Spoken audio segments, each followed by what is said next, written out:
Russia is accusing Ukraine of killing the daughter of one of Russian President Vladimir Putin's allies in a car bombing near Moscow this weekend. 29-year-old journalist Daria Dugina died Saturday when a vehicle she was driving exploded. Her father, Alexander Dugin, a close advisor to Putin, may have been the intended target. Joining me now is military expert, retired Air Force Special Ops Commander Major Glenn Ignacio. Glenn, thanks for being here. Nice to be back with you. Thanks.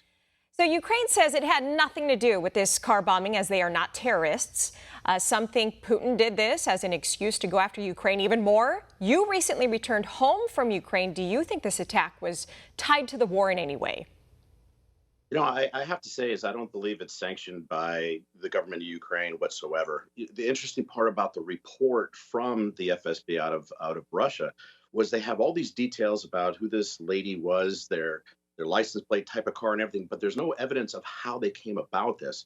So there are all these really crazy stories coming out of FSB. And the other thing is another organization called the National Republican Army, which is not really known, is now claiming, responsibility for the bombing as well.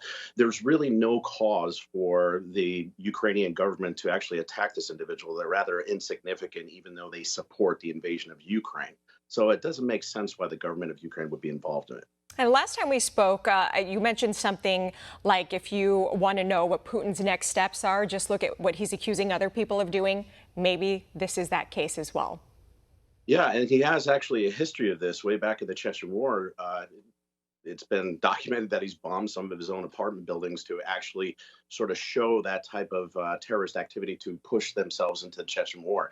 That's been documented, and it's crazy, but that's the way the individual operates. He is a pretty crazy mastermind, and an art of deception is something that's in his back pocket. Yeah, we'll find out in the coming days. All right, let's talk about the aid that we're sending over to Ukraine. In less than a year, the U.S. has committed about $54 billion worth of aid to help Ukraine.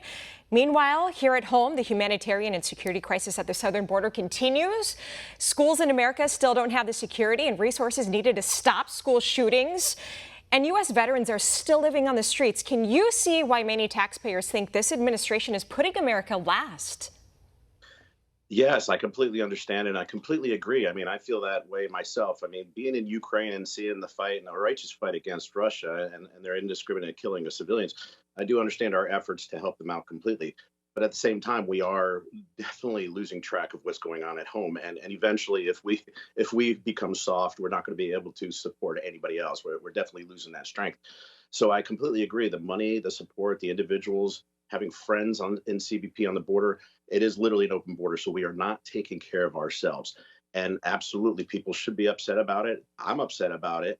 And I don't understand exactly what's going on, other than it's a distraction. It's great to show all this effort into Ukraine and take away from all the problems that are happening on the border.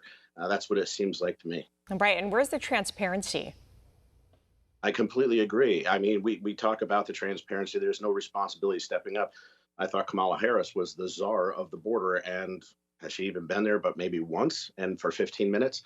So yeah, the accountability, the responsibility, and the authority to do something to protect this country, it just seems like the United States is last, even as we try to take care of our own people. It makes no sense.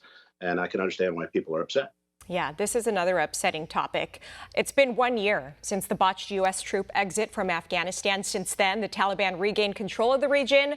Women lost their rights again, not able to go to school. People are starving. Afghan allies are still left behind.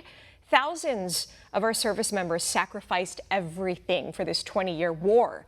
Does it seem like the gains have all been lost? You know, it really does seem like that way, and especially with the Taliban taking over again, and all these rights that we really fought for have been lost. And you know, we see the women not able to go to school, and all these things that you just referred. You know, was involved in this as well. And believe it or not, we just got somebody out about a month ago. So the efforts are still going on to try to get people out. And it's not government, it's not State Department. This is still the veterans and civilian organizations trying to get people out. But still, 1 year later, we still don't see any responsibility or accountability of where those errors occurred. We do know that it happened to deal with the government in the last minute unplanned pullout that was architected very poorly. And we see no, again, responsibility or accountability about it. And it is hard for veterans after spending so much time and losing individuals is, you know, when you were there and you did that fight, and this is my concern about their mental health, is you did the fight because that's what you're supposed to do. You did it to the best of your ability.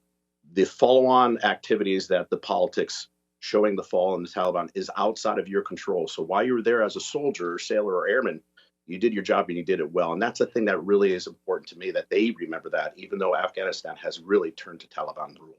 Yeah, if I were a Gold Star family right now, I would be fuming.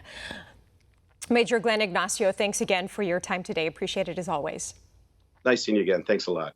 For all our viewers asking where One America News is heading in the future, we would like to